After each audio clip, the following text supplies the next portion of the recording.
মুসলমান, আমরা গোলাম কার? জোরে কোন কার? আল্লাহর গোলাম। গোলামি করব আল্লাহর। দুনিয়ার কোন নেতা নেত্রীর গোলামি করব না, দুনিয়ার কোন মানুষের গোলামি করব না। আমরা গোলাম কার? আল্লাহ। আল্লাহ আমাদের মালিক, আমরা গোলাম হইল আল্লাহর। নবী মুহাম্মদুর রাসূলুল্লাহ সাল্লাল্লাহু আলাইহি ওয়াসাল্লাম দুনিয়াতে আসার সাথে সাথে ইসলাম জিন্দা হয়ে গেছে। আল্লাহু আকবার। जग में जब आए मोहम्मद इस्लाम जिंदा हो गए। जग में जब आए मोहम्मद इस्लाम जिंदा हो गए। मरहबाए सल्ली आला खुदा का पसंद हो गए। अल्लाह अकबर। वो तूने सब कलमा पढ़ा, तूने सब कलमा पढ़ा, काफिर मुस्लिम हो गए। जग में जब आए मोहम्मद इस्लाम जिंदा हो गए। जग में जब आए मोहम्मद इस्लाम जिंदा हो गए। अल्लाह अकबर। साहाबाए केरामদেরকে ইসলাম শিক্ষা দিয়েছে। এই সাহাবায়ে কেরাম কেমন ঈমানদার, আল্লাহর গোলাম ছিলেন। সাহাবীর নাম সাঈদ ইবনে মুসাইব রাদিয়াল্লাহু তাআলা আনহু। কেমন আল্লাহর গোলাম, ইচ্ছাকৃতভাবে 40 বছর যাবত আযানের আগে আগে আয়েশা মসজিদে গিয়া উপস্থিত হয়ে যায়। একজন সাহাবী জিজ্ঞাসা করে, এই সাঈদ, কি ব্যাপার? আযানের পরে তো মানুষ নামাজ পড়ার জন্য মসজিদে আসে, কিন্তু তোমারে খেয়াল করলাম তুমি দেখি আযানের আগে মসজিদে চলে আসো, কারণটা কি? সাঈদ ইবনে মুসাইব রাদিয়াল্লাহু তাআলা আনহু ডাক দিয়া কয়, আরে আল্লাহর গোলাম, আমি তো আল্লাহর গোলাম, আমার কাজই তো হইল আল্লাহর গোলামি করা। আমার মালিক আমার আল্লাহ, আমি হইলাম আমার আল্লাহর গোলাম। গোলামের কাজই হইল গোলামি করা। এরে দুনিয়ার মুসলমান, আমারে কেন মুয়াজ্জিনের ডাইকা মসজিদে আনতে হবে? সুবহানাল্লাহ। আনফুসিনা ওয়া মিন সাইয়্যাতি আ'মালিনা من يهده الله فلا مضل له ومن يضلله فلا هادي له ونشهد أن لا إله إلا الله وحده لا شريك له ونشهد أن سيدنا وسندنا وحبيبنا وحبيب طبيبنا وطبيب قلوبنا ومولانا محمدا عبده ورسوله أرسله بالحق بشيرا ونذيرا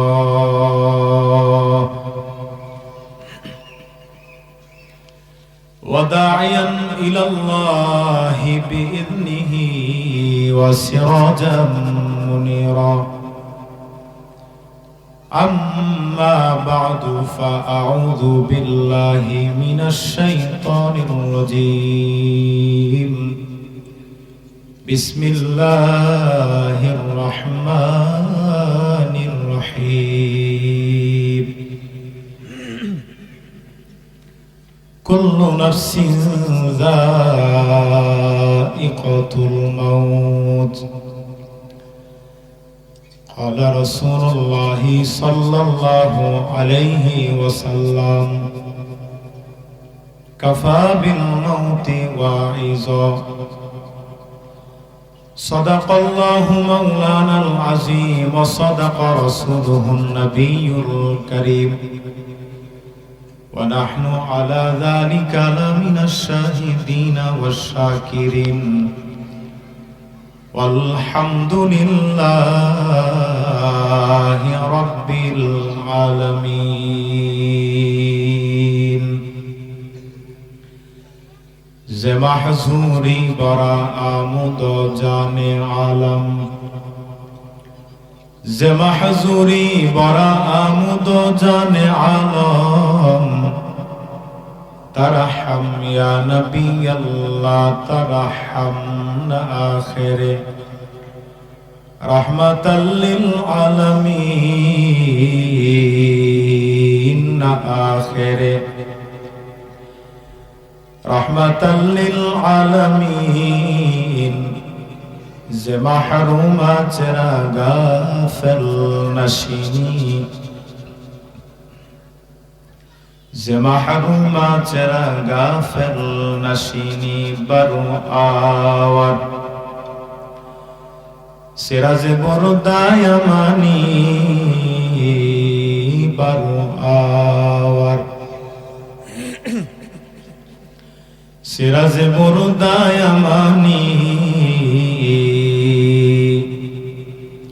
बरुए तुस्ते सुबह जिंदगानी बरुए तुस्ते सुबह जिंदगानी सबाई पढ़े अल्लाहुम्मा सल्लि अला मुहम्मदिन व अला आलि मुहम्मद कमा सल्लैता अला इब्राहीम व अला आलि इब्राहीम इन्नका हमीदुम मजीद अल्लाहुम्मा बारिक अला मुहम्मदिन व अला आलि मुहम्मद कमा बारकता अला इब्राहीम व अला आलि इब्राहीम इन्नका हमीदुम मजीद सुब्हानक ला इल्म लना इल्ला मा अल्लमतना इन्नका अंतल अलीमुल हकीम रब्बी ज़िदनी इल्मा रब्बि इश्रह ली सदरी व यस्सिर ली अमरी वाहलुल उक़दतम मिन लिसानी यफ़क़हू क़ौली व बिका नस्तईनु या मुस्तआन रब्बना ला तुज़िग़ क़ुलूबना बअद इज़ हदैतना वहब लना मिन लदुनका रहमतन इन्नका अंतल वह्हाब मुहम्मद ने आकर कुफ्र को मिटाया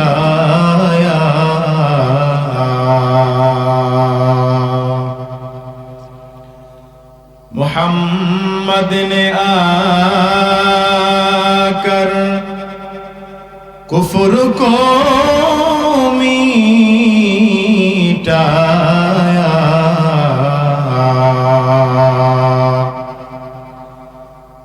कुफ्र को मिटा कर सदाकत को बताया बलगल उला बि कमालिही कशफत तुजा बि जमालिही हसनत जमीउ खिसालिही सल्लु अलैहि व आलिहि ला इलाहा इल्लल्लाह जोरे ला इलाहा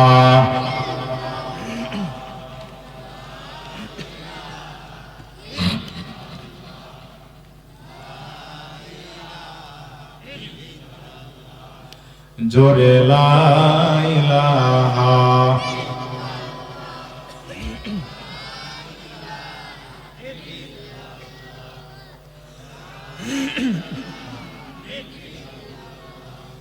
ला इलाहा इल्लल्लाह ला इलाहा इल्लल्लाह ला इलाहा इल्लल्लाह ला इलाहा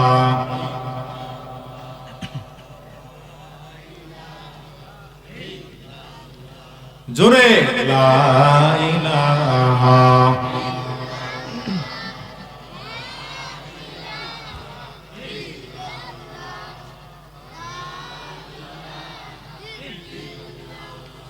ইব্রাহিম বলেন এক আল্লাহ নমরুদ বলে আগুন জ্বালা।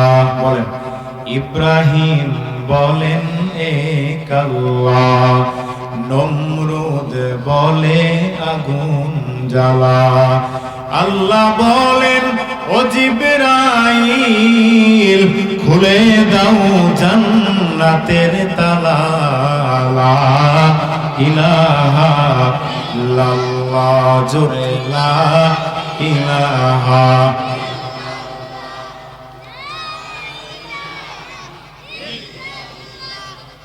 লা ইলাহা ইল্লাল্লাহ,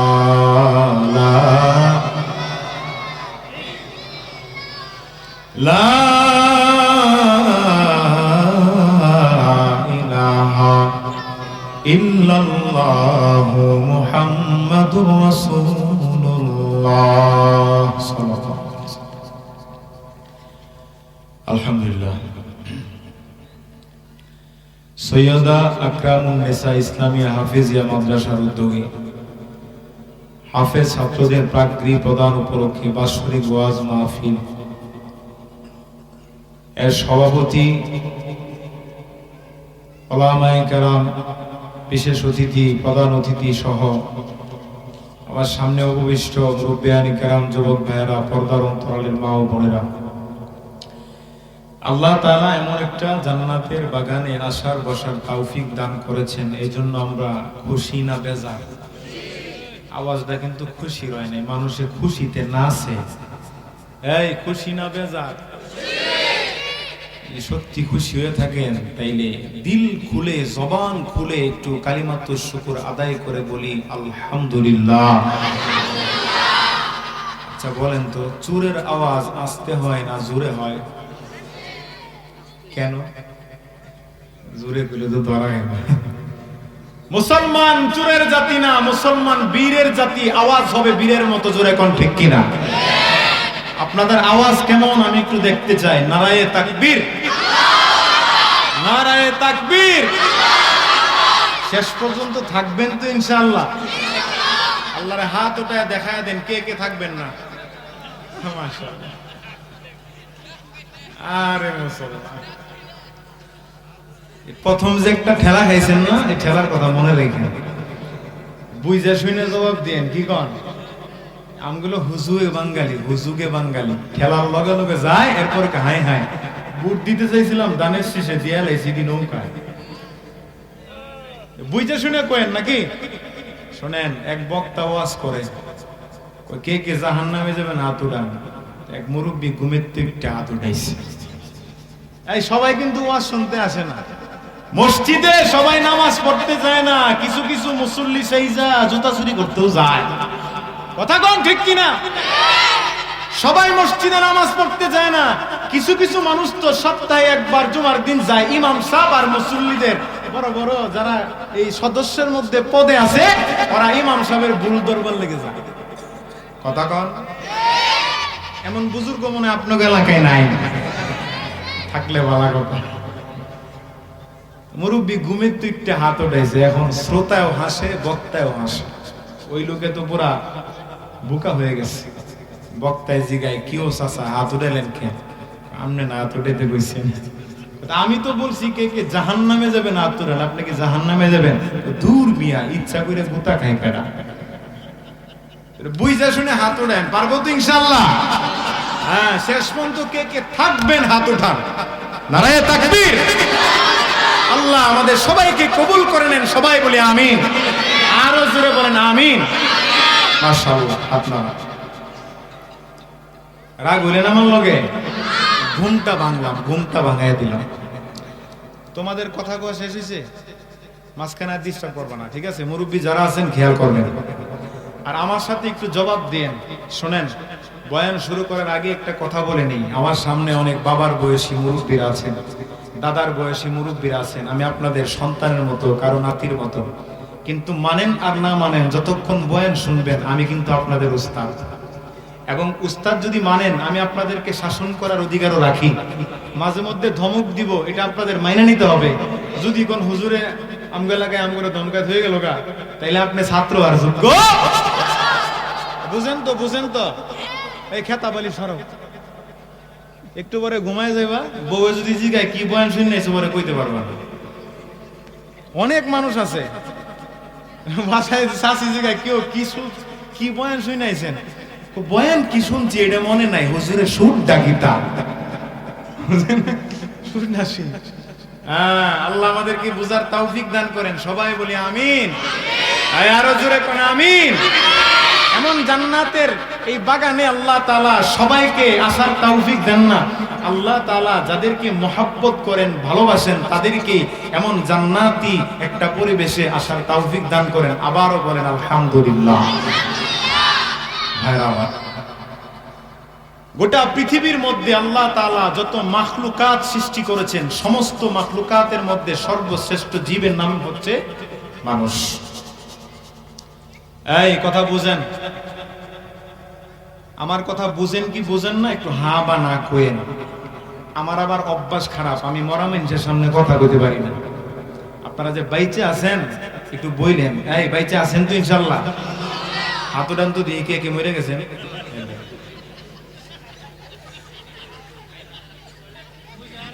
ইজ্জত পাইলাম না, একটু বুঝে শুনে হাত ওঠে নাকি? একটু পরে পা উঠাই তুইতে পারে, তো বুঝে উঠায়। আল্লাহ তাআলা মাখলুকাত সৃষ্টি করেছেন পৃথিবীতে।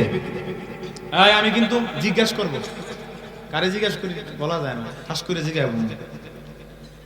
এই মাখলুকাতের মধ্যে আল্লাহ তাআলা দুইটা ভাগে বিভক্ত করেছেন। কয় ভাগ? কয় ভাগ? আর জোরে জোর হইল না। নৌকা কয় ভাগ? কয় ভাগ? আমরা মিছিলগুলো আবার সুন্দর পারি। এই কয় ভাগ জোরে কোন? দুইটা ভাগে বিভক্ত আল্লাহ তাআলা করেছেন। একটা ভাগকে আল্লাহ তাআলা কোনো ইচ্ছা শক্তি দেয় নাই, আরেকটা ভাগকে আল্লাহ তাআলা ইচ্ছা শক্তি দিয়েছেন, ইচ্ছা শক্তিকে বাস্তবায়ন করার ক্ষমতাও দান করেছেন। একটা ভাগে বিভক্ত যেটাকে করা হয়েছে, এক ধরনের মাখলুককে আল্লাহ তাআলা দুনিয়াতে পাঠাইছেন, তাদেরকে কোনো ইচ্ছা শক্তি দেন নাই। যেমন আমার আপনার নবী পয়গম্বর মুহাম্মদুর রাসূলুল্লাহ পড়েন সাল্লাল্লাহু আলাইহি ওয়াসাল্লাম, উনি যখন মেরাজের রজনীতে ভ্রমণ করেন, জান্নাত জাহান্নাম আল্লাহ তাআলা দেখিয়েছেন। উনি ওখানে গিয়া দেখেন কিছু কিছু ফেরেশতাদেরকে আল্লাহ তাআলা সেজদার মধ্যে রেখে দিয়েছে। ওরা ওই সেজদাতেই থাকবে, সেজদা থেকে উঠার তাদের কোনো ইচ্ছা হবেও না, ইচ্ছা তাদের নাই বললেই চলে। ওরা ওই যে সেজদায় আছে, কিয়ামতের আগ পর্যন্ত ওরা সেজদাতেই থাকবে। কিছু কিছু ফেরেশতাদেরকে আল্লাহ তাআলা রুকুর মধ্যে রাখছে, ওরা রুকুতেই থাকবে। রুকু থেকে উঠার ইচ্ছা পোষণ তারা কখনো করতে পারবে না, কারণ ইচ্ছা শক্তি আল্লাহ তাআলা তাদেরকে দেন নাই। একটা গাছ, এটা আল্লাহর মাখলুক, কিন্তু আল্লাহ তাকে ইচ্ছা শক্তি দেয় নাই। যেই জায়গায় হইছে ওই জায়গায় খাড়া হইছে, এখান থেকে নাড়াচাড়া করার মতো কোনো ক্ষমতা তার ভিতর কথা কোন আছে? পাহাড় আল্লাহ যেখানে রাখছে ওখানে আছে। সূর্য সকালবেলা উদিত হয়, সন্ধ্যাবেলা অস্তমিত হয়। সূর্য তার গতিতে উঠতেছে আবার ডুবতেছে, চাইলেও সে তার আরেকটু দ্রুত গতিতে উঠতেও পারে না, নামতেও পারে না, কারণ আল্লাহ তাআলা তাকে সেই ইচ্ছা শক্তি দেন নাই। মেরাজের রজনীতে আল্লাহ নবী গিয়া দেখেন হযরতে ইসরাফিল আলাইহিস সালাম একটা পাও সামনে দিয়া আরেকটা পাও পিছনে দিয়া সিংহাটা মুখের মধ্যে লিয়া সমস্ত শক্তি এই গলার এই জায়গায় আইনা দাঁড়ায় রয়েছে। কখন আল্লাহ হুকুম দিবে আর সিংহায় ফুৎকার। ফেরেশতাদের মধ্যে চারজন ফেরেশতা হচ্ছে অনেক দামি ফেরেশতা। এক নাম্বার হযরতে জিবরাইল আলাইহিস সালাম। কাজ কি? পয়গম্বরদের কাছে ওহী নিয়ে আসতেন, ওনার কাজ শেষ। দ্বিতীয়ত হযরতে আজরাইল আলাইহিস সালাম, তার নাম কি? আজরাইল। কাজ কি? সমস্ত মাখলুকাতের জান কবজ করা। আরেকজন ফেরেশতার নাম হযরতে মিকাইল আলাইহিস সালাম, ওনার কাজ হলো বৃষ্টি পরিচালনা করা। চার নাম্বার হযরতে ইসরাফিল আলাইহিস সালাম, যার কাজ এখনো সংগঠিত হয় নাই। ওনার কাজ আল্লাহ তাআলা দিবেন যে কিয়ামত যখন সংগঠিত হয়ে যাবে সিংহায় ফুৎকার দিবে। তিনজনের কাজ শেষ, একজনের কাজ চলমান, হযরতে মিকাইল আলাইহিস সালাম এবং হযরত আজর আলাইহিস সালামের কাজও চলমান, জিবরাইল আলাইহিস সালামের কাজ শেষ, ইসরাফিল আলাইহিস সালামের কাজ ওই যে সিংহায় ফুৎকার দিবেন। ঘুমানো যাবে না। আমি আবার এটা পছন্দ করি না, ঘুমায়েন না। বেশি ঘুমিয়ে ধরলে বাসায় গিয়ে ঘুমাইবেন। এখানে ঘুমাইতে আসছি আমরা, কে কে ঘুমাইবেন দিয়ে হাত ওড়ান। সোজা হয়ে গেছে। আল্লাহ বুঝার তৌফিক দান করেন। সবাই কোন আমিন। জোরে কইেন। আশেপাশে কেউ ঘুমাইলে একটু গুতা দিয়ে উঠায় দেন, এটা তো পারবেন। এরপর আপনারা কিছু বলে আমার কাছে বিচার দিয়ে ওস্তাদের কাছে। এই যে ফেরেশতা ইসরাফিল আলাইহিস সালামকে নিয়োজিত করছে সিংহায় ফুৎকার দেওয়ার জন্য, উনি দাঁড়ায় রয়েছে।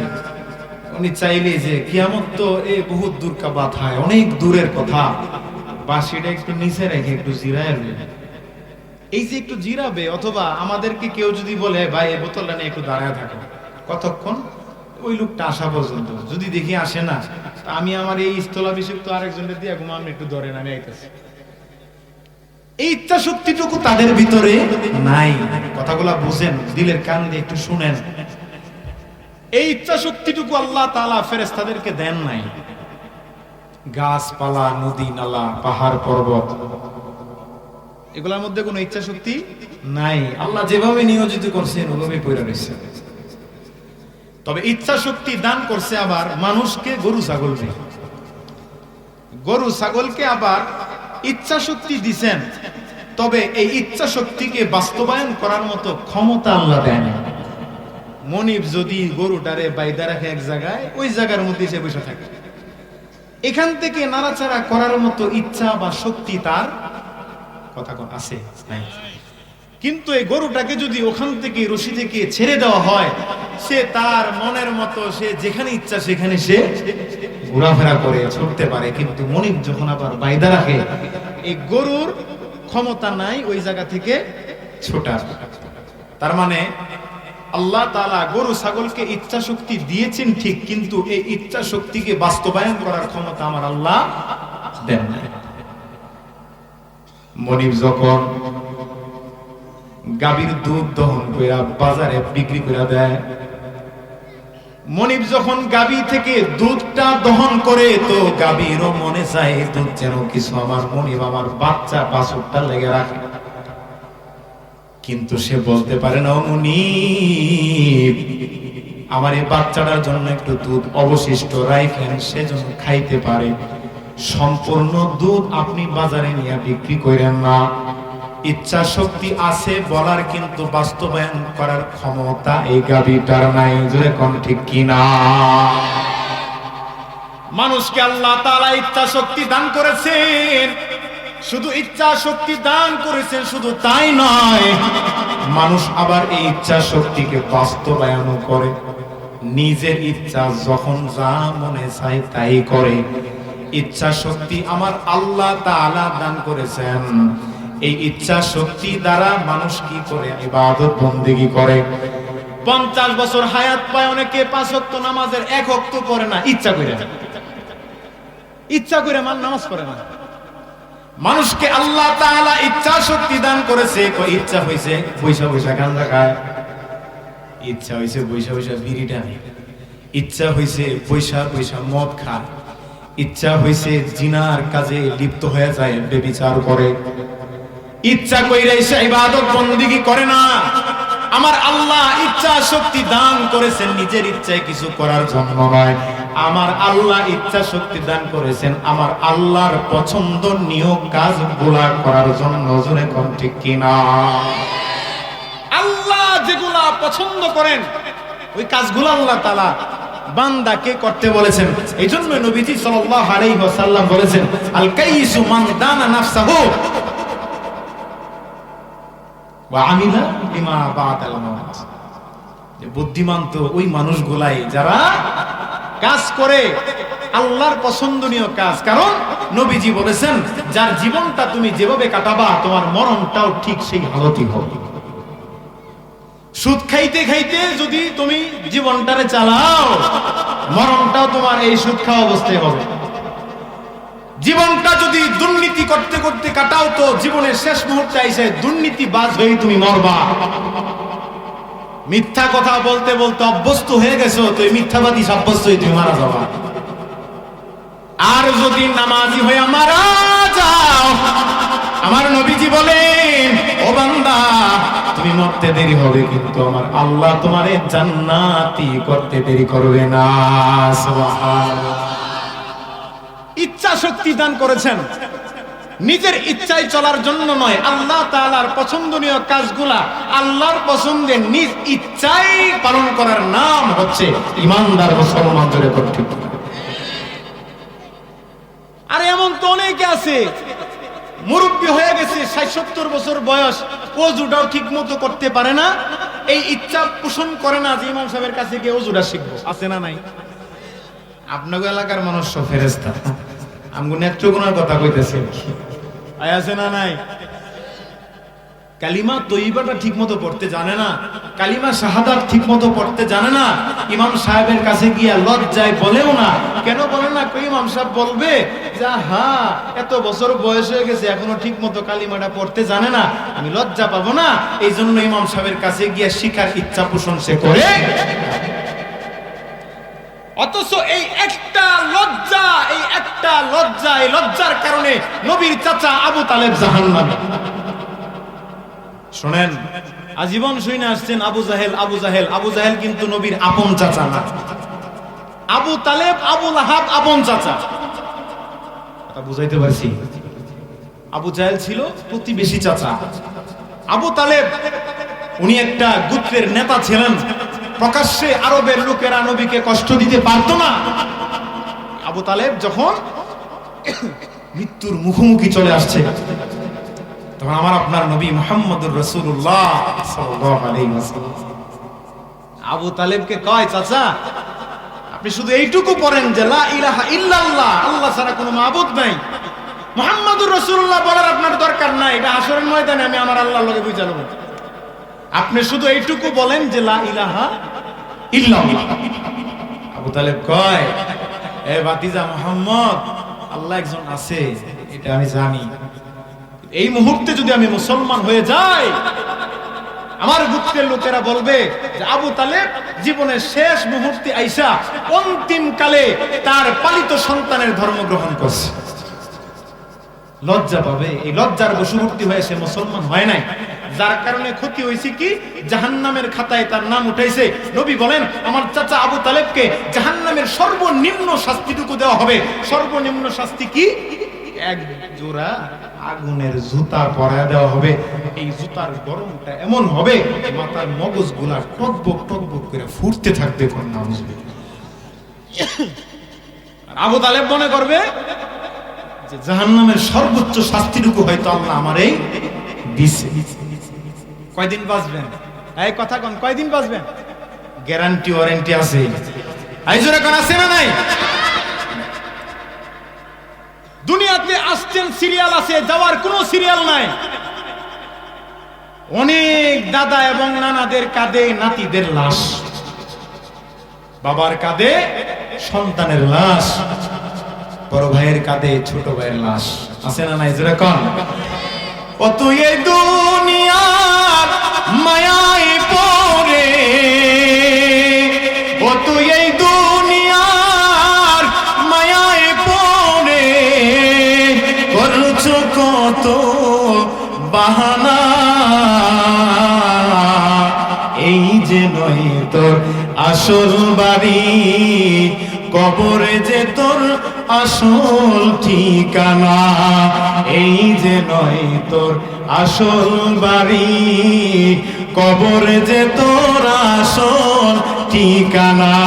যেরকম ঠিক কিনা? এ দুনিয়ার মুসলমান, আমার আল্লাহ দুনিয়ার মধ্যে তোমারে আমারে পাঠাইছে। এই দুনিয়াটা চিরস্থায়ী থাকার জায়গা নয়, আসল জায়গা হইল আখিরাত। দুনিয়াটা ক্ষণস্থায়ী জিন্দেগি, মানুষ চাইলেও দুনিয়াতে থাকতে পারবে। এই জন্য আমার আল্লাহ রাব্বুল আলামিন মানুষকে ইচ্ছা শক্তি দান করেছেন নিজের ইচ্ছায় চলার জন্য নয়, আমার আল্লাহর পছন্দনীয় কাজগুলা করার জন্য। জোরে কোন ঠিক কিনা?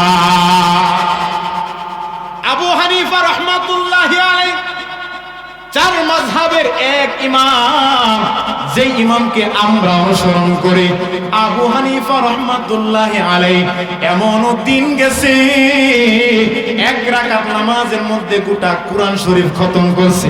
সুবহানাল্লাহ। আবু ইউসুফ রাহমাতুল্লাহি আলাইহি এক রাকাত নামাজের মধ্যে গোটা কুরআন শরীফ খতম করে ফেলছে। সাহাবীদের মধ্যে হযরত উসমান গনি রাদিয়াল্লাহু তাআলা আনহু এক রাকাত নামাজের মধ্যে গোটা কুরআন শরীফ খতম করছে। তামিম দারি রাদিয়াল্লাহু তাআলা আনহু এক রাকাত নামাজের মধ্যে গোটা কুরআন শরীফ কি করেছেন? খতম করেছেন। এ দুনিয়ার মুসলমান, আমরা গোলাম কার? জোরে কোন কার? আল্লাহর গোলাম। গোলামি করব আল্লাহর। দুনিয়ার কোন নেতা নেত্রীর গোলামি করব না, দুনিয়ার কোন মানুষের গোলামি করব না। আমরা গোলাম কার? আল্লাহ। আল্লাহ আমাদের মালিক, আমরা গোলাম হইল আল্লাহর। এই জগ মে জব আয়ে মুহাম্মদ ইসলাম জিন্দা হো গায়ে, জগ মে জব আয়ে মুহাম্মদ ইসলাম জিন্দা हो गए, मरहबाए सल्ली आला खुदा का पसंद हो गए। अल्लाह अकबर। वो तूने सब कलमा पढ़ा, वो तूने सब कलमा पढ़ा, काफिर मुस्लिम हो गए, जग में जब आए मोहम्मद इस्लाम जिंदा हो गए, जग में जब आए मोहम्मद इस्लाम जिंदा हो गए। अल्लाह अकबर। नबी मुहम्मदुर रसूलुल्लाह সাল্লাল্লাহু আলাইহি ওয়াসাল্লাম দুনিয়াতে আসার সাথে সাথে ইসলাম জিন্দা হয়ে গেছে। আল্লাহু আকবার। সাহাবায়ে কেরামদেরকে ইসলাম শিক্ষা দিয়েছে। এই সাহাবায়ে কেরাম কেমন ঈমানদার, আল্লাহর গোলাম ছিলেন। সাহাবীর নাম সাঈদ ইবনে মুসাইয়িব রাদিয়াল্লাহু তাআলা আনহু। কেমন আল্লাহর গোলাম, ইচ্ছাকৃতভাবে 40 বছর যাবত আযানের আগে আগে আয়েশা মসজিদে গিয়া উপস্থিত হয়ে যায়। একজন সাহাবী জিজ্ঞাসা করে, এই সাঈদ, কি ব্যাপার? আযানের পরে তো মানুষ নামাজ পড়ার জন্য মসজিদে আসে, কিন্তু তোমারে খেয়াল করলাম তুমি দেখি আযানের আগে মসজিদে চলে আসো, কারণটা কি? সাঈদ ইবনে মুসাইয়িব রাদিয়াল্লাহু তাআলা আনহু ডাক দিয়া কয়, আরে আল্লাহর গোলাম, আমি তো আল্লাহর গোলাম, আমার কাজই তো হইল আল্লাহর গোলামি করা। আমার মালিক আমার আল্লাহ, আমি হইলাম আমার আল্লাহর গোলাম। গোলামের কাজই হইল গোলামি করা। এরে দুনিয়ার মুসলমান, আমারে কেন মুয়াজ্জিনের ডাইকা মসজিদে আনতে হবে? সুবহানাল্লাহ। ইচ্ছাকৃতভাবে তারা কাজগুলো করেছেন। আবু হানিফা রাহমাতুল্লাহি আলাইহি 40 বছর যাবত এশারের ওযু দিয়া ফজরের নামাজ পড়ছে। আল্লাহু আকবার।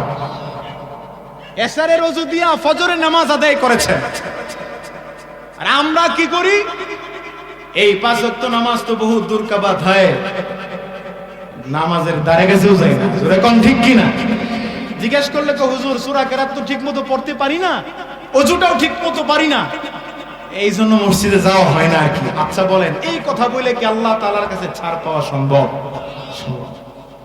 আমার আগে উস্তাদের কাছে আমি একটা গল্প শুনছিলাম। তুমি এক জায়গায় গেছিলেন, যাওয়ার পরে একটা জানাজা সংগঠিত হয়েছে, সবাই জানাজা পড়তেছে, তো এক মুরব্বি চেয়ারের মধ্যে বসে রয়েছে, উনি জানাজা পড়ে নাই।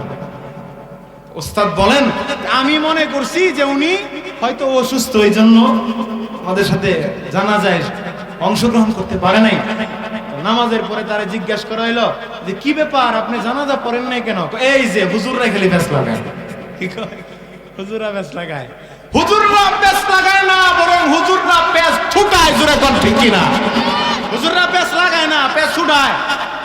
হুজুররা জান্নাতের রাস্তা দেখায়, জাহান্নামের রাস্তা থেকে ফিরে আসতে বলে। তার মানে কি বুঝবেন? হুজুররা কি ব্যাস লাগায় নাকি ছুটায়? ছুটায়।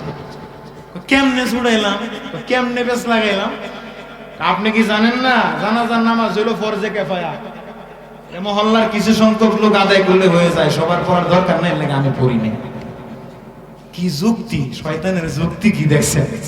অথচ আমার নবী বলেন, কেউ যদি কোন মুসলমান ভাইয়ের যদি জানাজার মধ্যে অংশগ্রহণ করে, নবী বলেন আল্লাহ রাব্বুল আলামিন আমলনামার মধ্যে এক কেরাত নেকি দান করেন। জোরে কোন সুবহানাল্লাহ। সাহাবায়ে কেরাম জিজ্ঞাসা করে ওয়ামাল কেরাত ইয়া রাসূলুল্লাহ, ওগো নবীজি কেরাত আবার কারে কয়রা খায় না মাথায় দে। আল্লাহ নবী কয় এক কেরাত নেকি সমপরিমাণ এক উহুদ পাহাড় সমপরিমাণ নেকি। সুবহানাল্লাহ। কেউ যদি জানাজার মধ্যে গিয়ে অংশগ্রহণ করে, নবী বলেন এক কেরাত নেকি দেয়। শুধু তাই নয়, জানাজার সাথে যদি দাফন পর্যন্ত যায়, কবরে রাখা পর্যন্ত কেউ যদি যায়, আল্লাহ রাব্বুল আলামিন আমলনামার মধ্যে আরো এক কেরাত সওয়াব দান করে। আবার কবরস্থ করার পর এই বান্দার কবরের মধ্যে যদি কেউ মাটি দেয়, নবীজি বলেন এই মাটি দেওয়ার কারণে আরো এক কেরাত নেকি তার আমলনামার মধ্যে দিয়া দেয়।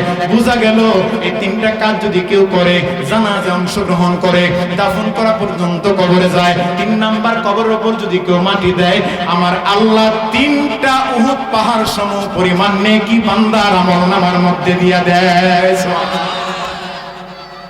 অথচ এই মগায় জানাজা পড়ে না। কি বলে নাই? জানাজা পড়ে নাই, যুক্তি দেয় এটা তো ফরজে কিফায়া, এই মহল্লার কিছু সংখ্যক মানুষ আদায় করলে তো হয়ে যায়, এজন্য আমি করি নাই। আরেকজনে কয় হুজুর ওর সাথে শুধু শুধু এই বেজাল করে লাভ নাই, ওই জানাজা পড়ব কি হ্যাঁ তো হুজুরটাই ঠিক মতো করতে জানে। এমন না পাবলিক আছে না নাই? আছে না নাই? আমার সামনে যারা এখানে আসছেন ওয়াজ শুনতে, 100% গ্যারান্টি দিয়ে বলতে পারি এখানে অনেকে আছে আজকে এশারের নামাজ পড়ে না। কারণ হাত উঠাইতে কইয়া লজ্জা দিতাম চাই না, কিন্তু এখানে আছে না নাই? কিছু সংখ্যক মানুষ আসছে ওই বাসায় বাড়িওয়ালি ঠেলা দিছে যে সবাই গেছে ওয়াজ শুনতে, তুমি যাও না কে? এই পাবলিক আবার দুই প্রকার, জোর করে এখানে আইসা শুনতাছে আবার ঘুমাইতাছে। আরেক প্রকার হইলো বাইরে বই বই টাইনা পয়সা পয়সা বিড়ি টানতাছে। আছে না নাই? জোরে কোন। এটাও ইচ্ছা শক্তি। আপনি যেখানে এসে বসছেন, ইচ্ছা শক্তিটুকু আল্লাহ তাআলার পক্ষ থেকে হয়, আপনাকে আল্লাহ মহব্বত করে ভালোবাসেন, এজন্য এই জায়গায় এসে আপনি কি করতে পারছেন? বসতে পারছেন। আল্লাহর পক্ষ থেকে তৌফিক। তৌফিক এটা অনেক মহামূল্যবান জিনিস, আল্লাহ তাআলা সবাইকে এটা দেন। তৌফিক জিনিসটা কি এটা আপনাদের বোঝা উচিত। আমরা যেখানে আসছি, আমরা চাইলে তো নাও আসতে পারতাম। এই শীতের রাত আরামের ঘুম হারাম করে এই জায়গায় এসে বসে রয়েছেন, ফায়দা আছে না নাই? আরো জোরে কোন আছে না নাই? আছে। এবং এই ফায়দা নেওয়ার জন্য আল্লাহ তাআলা কুদরতি হাতে আপনার এখানে বসায় দিয়েছেন। সুবহানাল্লাহ। বাড়িতে গিয়ে কইেন তৌফিক কারে কয়? মুসা কালিম মোল্লা ডাক দিয়ে কয় আল্লাহ তৌফিক এটা আবার কি জিনিস? তৌফিক জিনিসটা কি খায় না মাথায় দেয়? আমার আল্লাহ কয় এই মুসা তৌফিক কি জিনিস জানতে চাও? তুমি বলো তো মুসা তোমার নাম কি? যদি বুঝে থাকেন বলেন, প্রশ্নের ভিতরে প্রশ্নের জবাব আছে না নাই? কথা কয় না। আছে না নাই? প্রশ্নটা কি করছে? কয় মুসা তোমার নাম কি? মুসা পয়গম্বর বলতে পারে না। আবার জিজ্ঞাসা করে এই মুসা তোমার নাম কি? আল্লাহর পয়গম্বর বলতে পারে না। তৃতীয়বার জিজ্ঞাসা করে এই মুসা তোমার নাম কি? আমার নাম মুসা। আমি বললাম আচ্ছা। আল্লাহ কয় পয়গম্বর আমি আল্লাহ, তুমি যে জিজ্ঞাসা করলা তৌফিক কি জিনিস, প্রথমবার জিজ্ঞাসি মুসা তোমার নাম কি, বলতে পারো নাই, আমি আল্লাহ তোমারে তৌফিক দেই নাই। সুবহানাল্লাহ। দ্বিতীয়বার আমি আবার তোমারে জিজ্ঞাসা করলাম হে মুসা তোমার নাম কি, তুমি বলতে পারো নাই, আমি আল্লাহ তোমারে তৌফিক দেই নাই। তৃতীয়বার বলতে পারছো, আমি আল্লাহ তোমারে তৌফিক দিয়েছি। সুবহানাল্লাহ। তার মানে আমরা যেখানে এসে বসছি, নিজেদের কোনো ক্রেডিট না, নিজেদের কোনো শক্তি নাই, নিজের কোনো ক্ষমতা নাই। ভাই গত 1 মাস আগের কথা বলতেছি, ঢাকার কুর্মিটোলা হসপিটালে আমি 1 সপ্তাহ পর্যন্ত ভর্তি ছিলাম। এবং আমার এমন একটা পরিস্থিতি হয়েছিল, আমি কখনো কল্পনা করি নাই যে ওই বেড থেকে আমি আবার উঠব।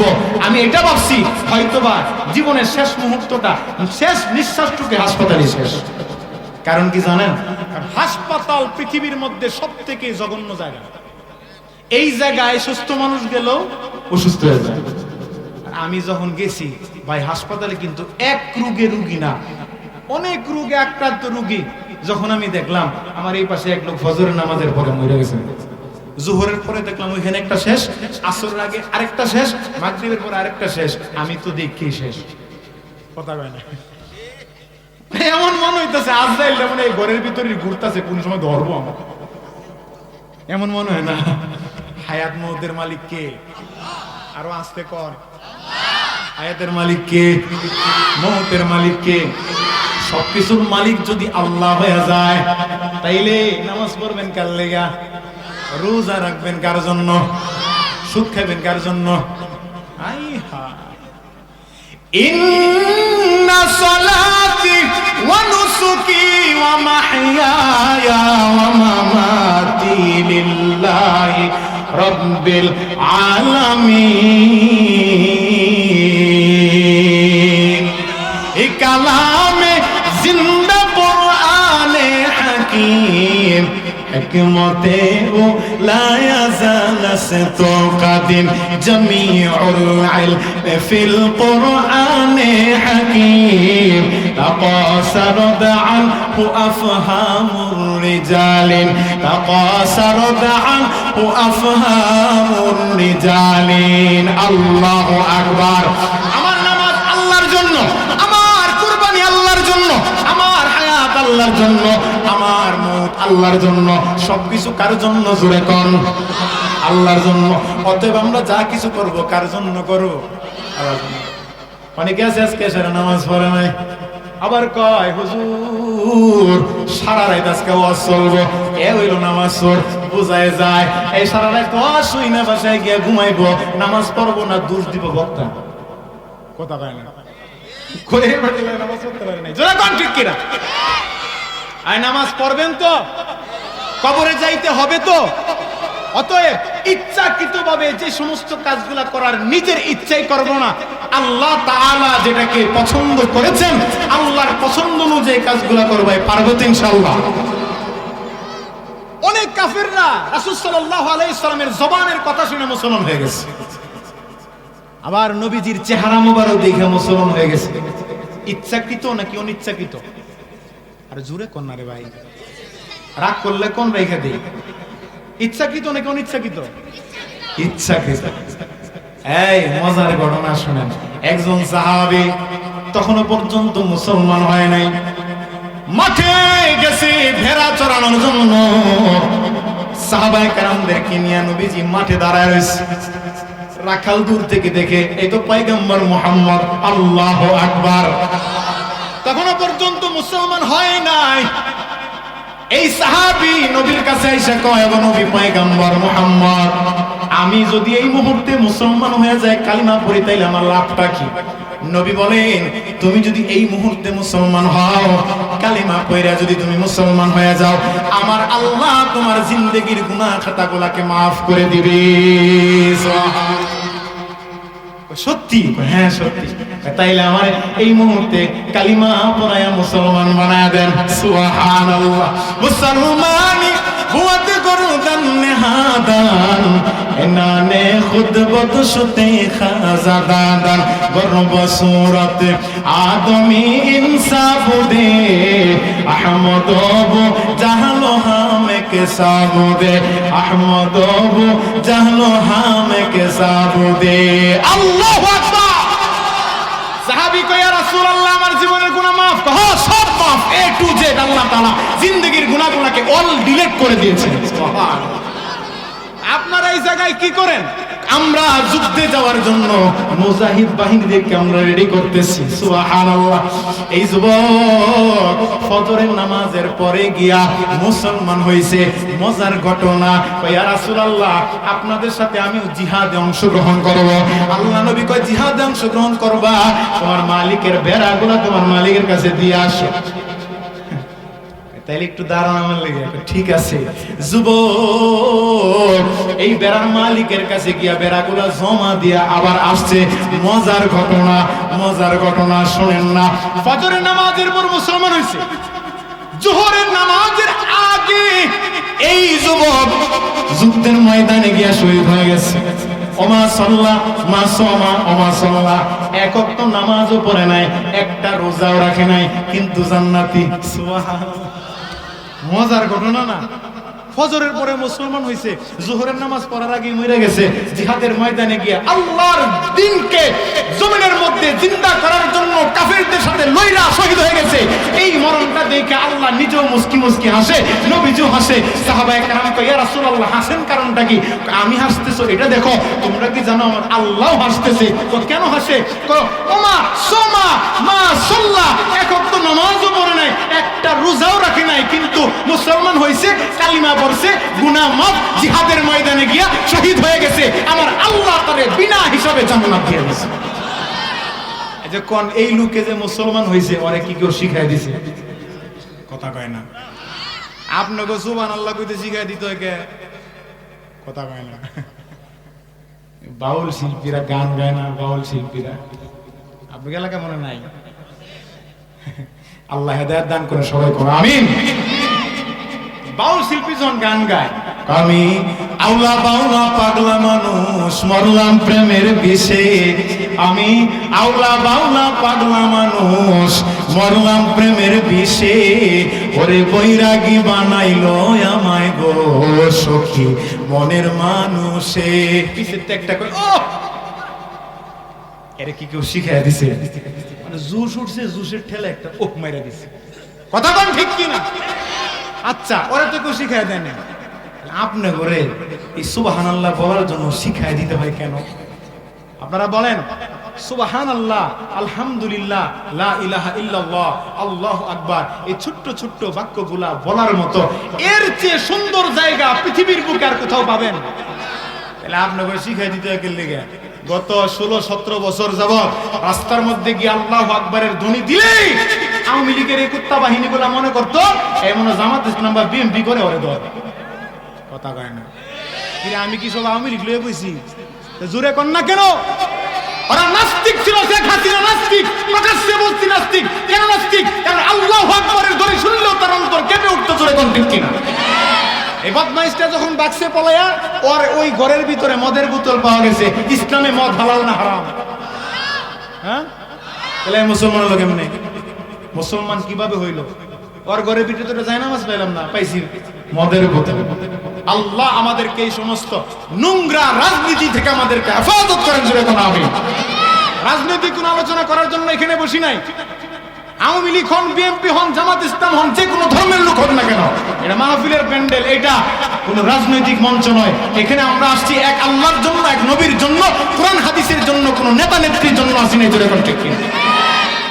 ইচ্ছা শক্তি আল্লাহ তাআলা দান করেছেন, এখানে আসছি আল্লাহর ইচ্ছায়, আল্লাহর পছন্দনীয় কাজগুলা করার জন্য, নাকি নিজের পছন্দের কাজ না। সাহাবী মুসলমান হয়েছে নিজের ইচ্ছায়, তারে কিন্তু কেউ শিখায় দেয় না। কথা বলেন, এই তারে কি কেউ শিখায় দিছে? দেয় নাই। আজকে আমার এই নামাজ পড়তে শিখাই দিতে হয় কেন? সালামটা দিতেও শিখাই দিতে হয় কেন? মুরব্বীদের সাথে আদব ভাবে কথা বলতে হয়, আদব বলা হয়ে যেতে হয়, বেয়াদবি করতে হয় না, এটাও কি শিখাই দিতে হয়? হ্যাঁ, গার্ডিয়ান শিখাইতে হয়। অনেক জায়গায় দেখছি। শুনেন, এই যে ইচ্ছাকৃত ভাবে কাজগুলা করা, নিজের কাজ নিজের মন মতো করা না, আল্লাহর পছন্দনীয় কাজগুলা। কথা কয় না? নিজের কাম নাকি আল্লাহর কাজ? আল্লাহর পছন্দনীয় কাজগুলা নিজ ইচ্ছা শক্তি দ্বারা বাস্তবায়ন করা, এটা আল্লাহর পছন্দনীয় কাজ। মজার ব্যাপার, আজকে ঢাকা থেকে আসার সময় কুনাবাড়ি মোড়টা আছে না, গাজীপুর, এই জায়গায় মাগরিবের নামাজ পড়ছি এক মসজিদে। তো নামাজ পড়া যখন বাইর হইলাম, তো আমার গাড়ির পাশে এক হিজড়াকে দেখলাম পিঠা বিক্রি করতেছে। আমার খুব ভালো লাগলো বিষয়। এখনকার তো হিজড়া সবচেয়ে খাচ্চর মার্কা, এটি সিপাই সাপাই গিয়া খালি হাতের তালি দিয়ে টাকা কামায়। কথা কোন ঠিক কিনা? সম্পূর্ণ হারাম। আপনারা কি জানেন এই তৃতীয় লিঙ্গের মাঝেও কিন্তু ছেলে মেয়ে আছে? হয়তো এগুলা জানেন না। তৃতীয় লিঙ্গ যারা, তাদের মধ্যেও কিন্তু পুরুষ এবং মহিলা আছে। যদি পুরুষ না হয়ে থাকে তাহলে দাড়ি উড়ে কে? কথা কয় না। সেভ করে কেন? ওদের মধ্যে পুরুষ আছে এবং মহিলা আছে। ওরা এগুলা কি করে? এই দাড়ি টাড়ি সবকিছু কাইটা পুরুষটাও নারী সাইজা উল্টা পাল্টা জায়গার মধ্যে গিয়ে টাকা উঠায়। কথা বল ঠিক কিনা? এই জায়গায় এই হিজড়াটাকে ধন্যবাদ জানানো দরকার না? যেই জায়গায় মানুষের উপর নির্যাতন না করে, মানুষের উপর জুলুম না করে, জোর জবরদস্তি করে, টাকা না নিয়ে সে ইনকাম করে খাইতেছে। সালাম দিয়েছি, আসসালামু আলাইকুম, কিন্তু আফাও কইছি না, ভাইও কইছি না। কুন্ডা গেলা যাবে কিন্তু তাকে সেলুট দেওয়া দরকার, কারণ সে তার ইচ্ছা পোষণ করেছে আমি কর্ম করে খাবো। এমন কোন গার্মেন্টস আছে যে গার্মেন্টস গুলার মধ্যে হিজড়াদেরকে নিবে না? কথা কয় না, নিব না, কিন্তু ওরা ইচ্ছা করে এগুলা করে। আল্লাহ আমাদেরকে হেফাজত করেন, সবাই বলে আমিন। আরো জোরে বলেন আমিন। আল্লাহ আমাদের সবাইকে আমল করার তৌফিক দান করেন, ভালো ভালো আমলগুলা সবাই এখন আমিন। আল কাইসু মান দানা নাফসাহু ওয়া আমিলা লিমা বাদাল মাউত। আল্লাহ নবী বলেছেন, তুমি যেভাবে তোমার জীবনটা কাটাইবা তোমার মরণটাও ঠিক সেইভাবেই হবে।